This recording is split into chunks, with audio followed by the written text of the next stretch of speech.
हाय. तर आज मी व्हिडिओ काही शेअर करणार नव्हते. पण आज थोडंसं असं झालं की म्हटलं चला मग असं म्हणजे घडलं की म्हटलं चला मग व्हिडिओ नक्की शेअर करून तुमच्यासोबत पण तुम्हाला पण सांगावं. तर आज आहे ना गावावरून म्हणजे वडील आलेले आणि त्यांनी मग छान असं ना उद्या भोगी म्हणजे संक्रांत वगैरे आहे. तर आईनं माझ्यासाठी खूप काय काय असं भाज्या वगैरे छान पाठवलेल्या आहेत. तर म्हणजे आता जवळजवळ 5 ते 6 वर्ष झालं मी संक्रांत करते. तरी देखील तिनं छान असं सगळं म्हणजे अगदी व्यवस्थित मला काही हे नको म्हणून सगळं भाज्या वगैरे तिनं छान पाठवलेल्या आहेत.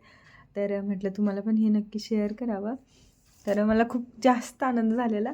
तर म्हटलं मग सांगूच. तर हे बघा, हे आहे ना, तिनं अशी चाकवतची भाजी आहे ना, ती अशी कट करून सुद्धा दिलेली आहे. म्हणजे जास्त त्रास नको व्हायला किंवा काय नाही.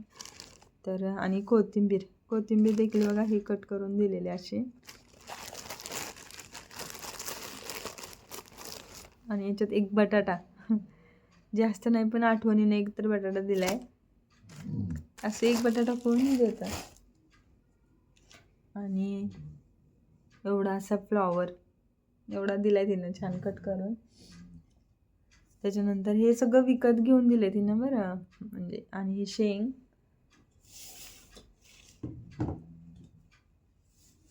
आणि त्याच्यानंतर एवढं सगळं दिलं. एवढं ओझं ते घेऊन आलेत बसमधून. तर याच्यामध्ये वांगी, नंतर घेवड्याची शेंग, वाटाणा, कांद्याची पात, एक कांद्याची पात पण दिले. आणि त्याच्यानंतर अजून काय दिले, बोरं खाण्यात म्हणजे टाकायला मला भेटायची नाही आहेत. तिला किती काळजी ना, मला भेटायची नाहीत म्हणून तिनं हे सगळं दिलेलं आहे. आणि हे बघा हरभरा सुद्धा तिनं दिलाय छान. मला बघ काढून दिलाय असं एवढं सगळं. आणि एवढं सगळं मला वाटतं आईच छान करू शकते बरं का. बाकी कोणी एवढं तुम्हाला आठवणीनं कोण देणार नाही. हे गाजरसुद्धा तिनं दिलेले आहेत. ते आपल्याला संक्रांतीमध्ये ठेवायला लागतात ना 5, तर ते सुद्धा दिलेले आहेत. एवढं सगळं दिलेलं आहे. काही एवढी डाळ दिली तिनं, डाळ करून बनवून ठेवलेली आहे खूप दिवस झाल्यात आणि ती माझ्यासाठी ठेवून दिलेली एवढी डाळ. आणि त्याच्यानंतर ह्या शेंगा किती साऱ्या दिले. तर एवढं सगळं दिले मला म्हणजे खूप म्हणजे खूप आनंद झाला आहे बरं का. तर खरं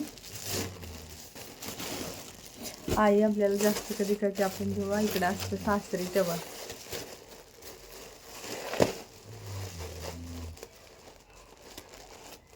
अशीच असते ना. तुम्ही पण नक्की कमेंट करून सांगा मग. बाय. आणि अजून काय दिलं माहिती आहे? राहिलं ते पण राहिलं. अजून आहे ना तिनं माझ्यासाठी आळूच्या वड्या बनवून दिलेले होते. मला आवडतात म्हणून आळूची वडी. नंतर आमच्यासाठी मोदक, तिला मोदक होते तेवढं सगळं सकाळी उठून बनवून दिलेलं. तर कशी असते ना आई, तर आईनं मला एवढं सगळं आठवणीनं दिलं आहे. मला म्हणजे खूप असं कौतुक वाटलं. त्यामुळं म्हटलं बघा तुम्हाला पण ही गोष्ट सांगावी. तर खरंच आपण आपली मुलगी जेव्हा बाहेरगावी असते तेव्हा तिला पण वाटत असतं की सगळं द्यावं. सगळं आठवणीनं देणारी आई आज जेव्हा लग्नानंतरच जास्त आपल्याला तिची आठवण. Thank you so much I. आणि तुम्हाला व्हिडिओ कसा वाटला, आवडला असेल तर नक्की एकदा लाईक आणि कमेंट करा. बाय.